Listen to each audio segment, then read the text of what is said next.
Have you ever wondered why Chinese has two different words for or?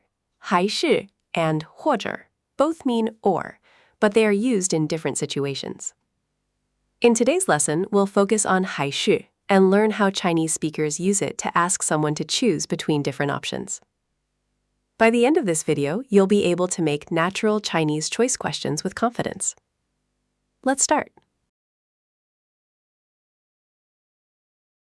Hey everyone, and welcome to today's Grammar Explainer. We are absolutely thrilled you're joining us. If you're an HSK3 learner looking to make your spoken Chinese sound a lot more natural, you are in exactly the right place. You absolutely are. Today, we're taking a nice, easy look at a super common yet totally essential Chinese grammar point. We've set everything up to make grasping this concept as painless as possible, so let's just dive right in. So, quick question for you right off the bat. First thing in the morning, do you prefer tea or coffee? Oh, coffee for sure. I literally need that caffeine boost to function. Makes sense? Now, how would we ask that exact same question in Chinese? We'd say, 茶还是咖啡? Notice that bright highlighted word right there in the middle? That is háishi. exactly. That one single word perfectly bridges the teacup and the coffee mug. It's basically your master key to unlocking how we offer choices in Chinese. All right, moving on to section 1. What is háishi? Okay, so the core thing to understand here is that háishi is a conjunction. Its main job is simply to list out different situations for someone to choose between. In English, we just translate this as the word or. Right, but there's a very specific detail you really shouldn't miss. It is used in interrogative sentences, which honestly is just a fancy textbook way of saying we use it when we are asking questions. You're giving someone options and asking them to pick one. Basically, A or B. Let's see this in action in Section 2, Workplace and Daily Life Scenarios. Picture this. You're at the office. There's this super important meeting happening tomorrow afternoon, but only one of us actually needs to attend. So on one hand, we have option A, 你去, meaning you go. And on the other hand, we have option B, 我去, meaning I go. These are our two distinct options, right? We just need to figure out who is actually going to this meeting. And this brilliantly illustrates how we bring those two choices together into one full sentence. Listen closely to how this sounds. 明天下午开会，你去还是我去? Yeah, imagine pointing at your coworker and then pointing back at yourself. The structure perfectly mirrors that dynamic back and forth. Meeting tomorrow afternoon, you go or I go.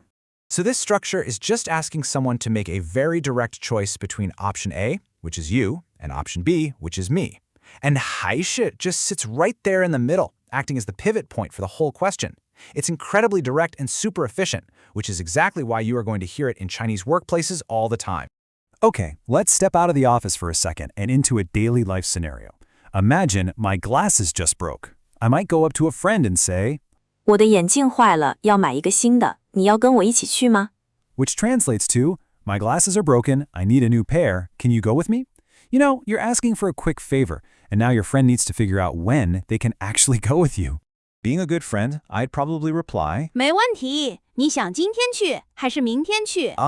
no problem. Do you want to go today or tomorrow? Notice how this time, our options aren't people, they're times. We have 今天去, which is go today, and 明天去, which is go tomorrow. What I really love about this specific example is how it shows the flexibility of háishi. You're not just limited to asking who or what, you can totally use it to frame a choice between two specific times. Exactly. Today or tomorrow. Option A or option B. The underlying logic of the sentence stays exactly the same no matter what kind of choices you're throwing out there. So, to make sure this really sticks in your brain, here is your golden formula. Option A plus háishi plus option B, followed by a question mark. It's that simple. If you can just remember this little visual equation, you'll be able to construct literally hundreds of different questions in Chinese. Just plug in your two choices, drop háishi in the middle, and you're good to go. All right, time to test yourselves in Section 3. What is your choice?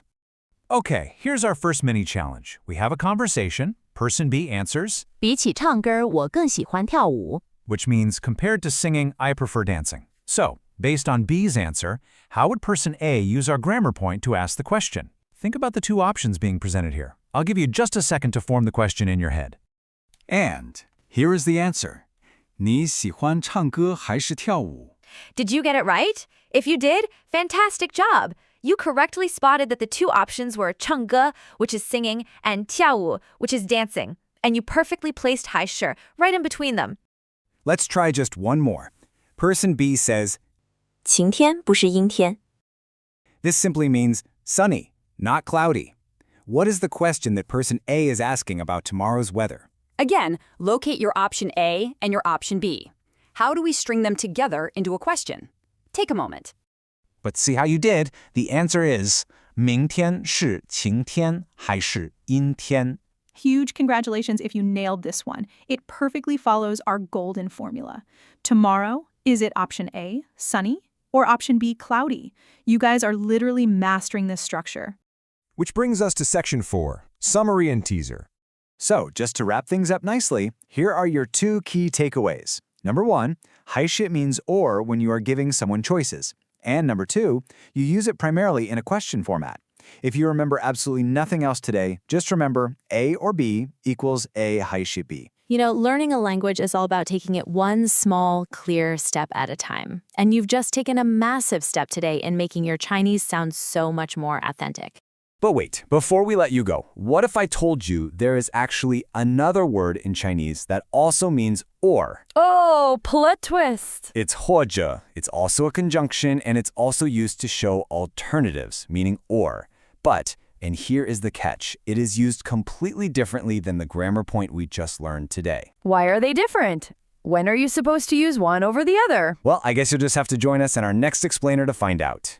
Keep up the amazing work with your studies, keep practicing your choices, and we'll see you next time. Great job! Today we learned that háishi is commonly used in Chinese questions when we give different choices.